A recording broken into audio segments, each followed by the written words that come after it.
It worked like this. Somewhere when you were married, and you had a boy coming up to colliery status at 13, then you were leaving school.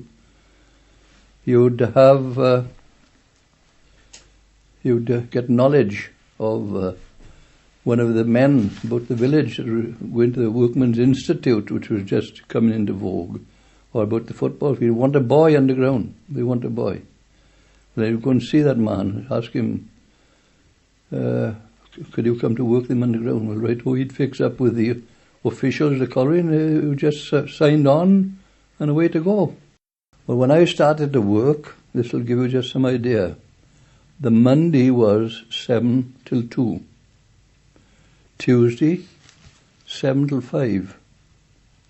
Wednesday, 7 till 5. Thursday, 7 till 5. Friday, 7 till 5. Saturday, 7 to 2. Now, in the winter weather, if you was working the lad underground, you wouldn't see daylight after a Monday till the Saturday. On the days I was 12, I went underground. But a period before that, they were going under much younger. And an old woman told me, as used to live here, her father used to carry her into the work. It was a level, you see. He used to carry her in to claim more drams. You see, the more drams they could have, if he could fill the coal. And she worked underground. Well, Oh, yes. At a place called Beaufort. Mm-hmm. Yes. Were there any girls working underground when you started? Oh, no. No, oh, no. The Lord prohibited that. Yes. Oh, yes. They were working on the surface, though, were they? Pardon? Oh, yes. Yes.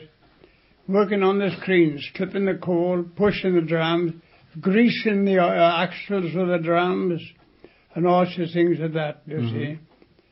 Oh, yes, there was a batch up there working. They were to be 12-year-old. They was going earlier, but the government stopped that. Children going under. Oh, yes. Yes, I went with my brother. He was working underground. And he took me with him. I went mining door, but I was very nervous, never experienced anything like it. And the horses used to be flying through with their trams. I'd open the door when they'd come in and shut it after home to the ventilation. The ventilation had to go around a certain part of the workings for the men to work and live. Well, it frightened me as a boy. You see, and it was lonely by myself. I didn't like it. So my brother took me with him to work for a man as he was working. And that's where I started on the coal first. Oedd ma'n newid yn llefan am safroch chi'n dod â trwy'r gwaith at iddyn nhw chael. Wath nawr un bod y wys nawr chael ar cwbl oedd a mynd fel arn na chael. Mynd fel arn. A wani o'n nhw gyffod patsio fan dawa, gleipisyn ar nawa. Wel nawr oedd yn y plwt fili mynd trwy dawa chael. Sa chi'n gweld dwmpe mawr o sepon oedd i ochr no nawr. San nhw'n iwsio'r gwirfo'n lla gwaith chael. Pwysio'r natod mewn o sepon gyda chael. I would go for a todd grave at a Often, after we came home from work as colliers helpers, we used to fall asleep over our dinner. We were so exhausted, a boy of 14 foot and a half was expected to do the same work as his buddy, who was a fully matured man. And one invariably fell to sleep over dinner, and one had to face a bath afterwards. A zinc bath in front of the fireplace. With water was boiled on the hob in a bucket for the women of the house. And both, sometimes there were families of 8 or 9 working in the colliery. And they would bath the top half first, then the bottom half after. From the senior member down, usually the dad, the eldest son down the line. The youngest son was always last. Mae'n debyg fod fi'n gywir wrth dweud bod na 98% o golias yn rhoi baco. Yn balwr dyn oedd yna gyda. 98% yn chi. Achos oedd chi'n yn hynod. Os ydych chi'n rhoi baco. Oedd yn oedd y cyfylau rhoi baco. Cyfalaw hi bodd o baco, ne, lot o'n nhw, ne. Ac oedd nhw'n gwybod am y bobl roi baco iddyn nhw, ne. Iwan Jones tym awr gyda lina, ne. O'r ar gianda, mae'r hen smwylar i lle Iwan Jones tym awr, ne. A fydda o'n... O, dyw, chaim llonydd no ti'n meddwl, a en Iwan Jones i'w bocad a tioedd o'n na, a gweld i fod. Peth arall fydd oedd y cyffla wneud, ne. Eisiau llymadachol, de. Dal i tymod allan, de. A dyna o.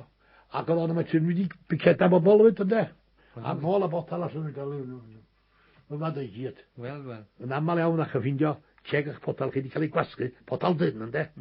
Sa'n betal a gwyd, wedi bod lawn pwrcyn iawn.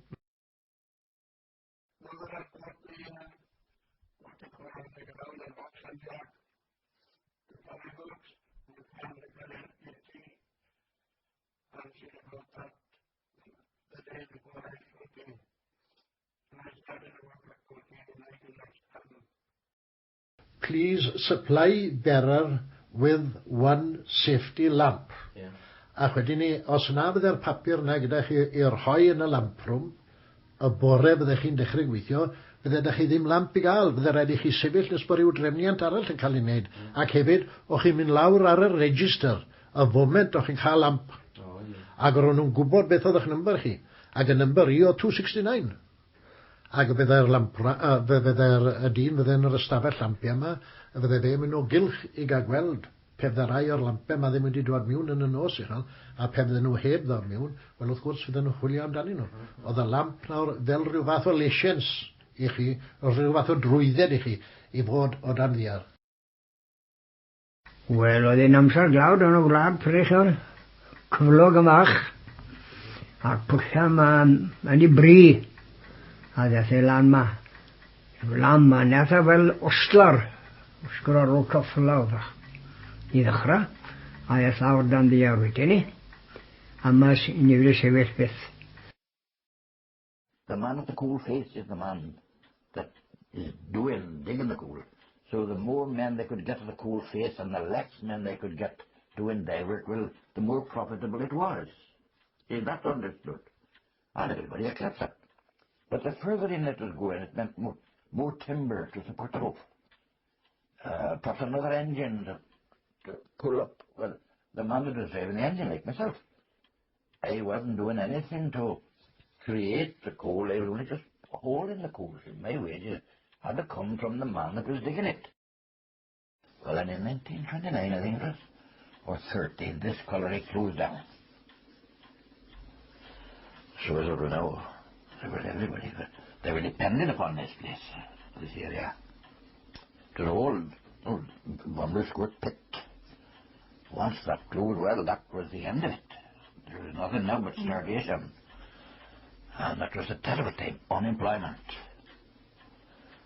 Well, we were all unemployed. We couldn't, you know, that had got so much into our blood. Well, there we were. And they said, well, what on earth could they do?